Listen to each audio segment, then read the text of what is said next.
How's it going, everyone? This is Jose Trujillo, world's greatest living artist, coming to you from the car. I'm gonna go get my Starbucks coffee. I need Starbucks. I need my latte. I need my latte, man. Hey, guys, check it out. Today's video, okay? Early in the morning.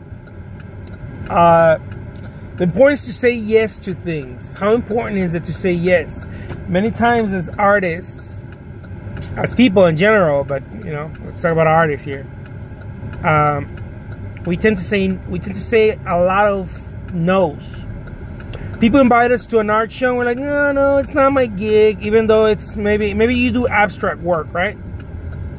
And there is a what do you call it? A wildlife art show, and you say, no, it's not my gig. Or, you know, some more traditional type of painting or this or that. It don't matter. Say yes to it. If you're invited, even better if you're invited to put some artwork and you're like, well, that's not the type of people. That's not true. You don't know that. Especially when you're starting out. Especially when you're starting out, you want to be able to say yes to everything and anything. This is one of the worst mistakes we make when we're starting out. Say yes so much that at some point you'll get to a place where you start filtering and you go, well, you know, that's really not my gig. But the problem is, see, the problem is that we start saying no right away without having a full calendar. A full calendar is what you want. A full, tight, compressed calendar. If you don't have a full, tight, compressed calendar of events, rubbing shoulders with, you know, there's an art market, there's a this, there's a that. If it's not compressed and full and heavy, you shouldn't be saying no. You shouldn't be saying no.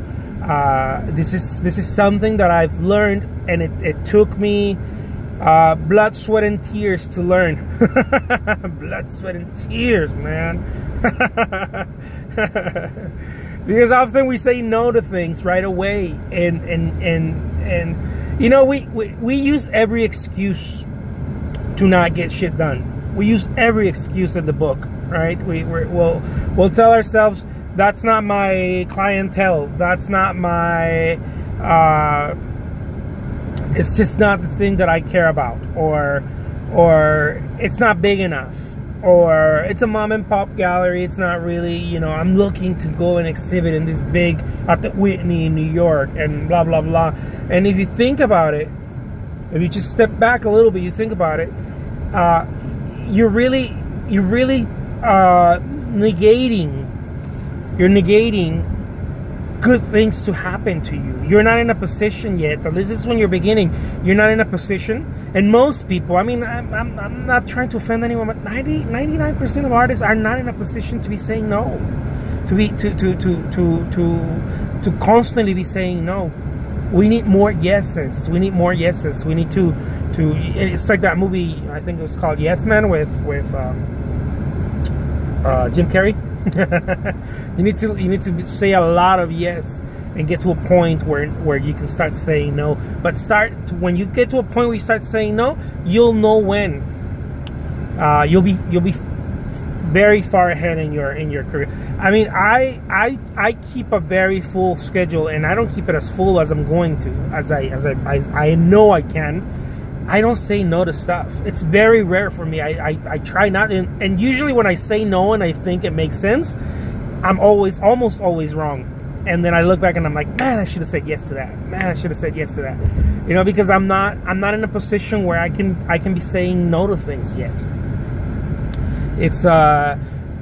We try to balance it right away. And you shouldn't balance it from the get-go. You shouldn't try to be like, oh, well, you know, what if I don't have time for me, and blah blah blah. You start coming up with all these ideas, and I mean, you're not Coons, you're not Chuck Close, you're not Kehinde Wiley. You're not in a position to be saying no to people. You have to be saying yes till you get to that place. Anyways, I'll leave you guys with that. The name is Jose Trujillo. I hope you guys got some value from this. Take care.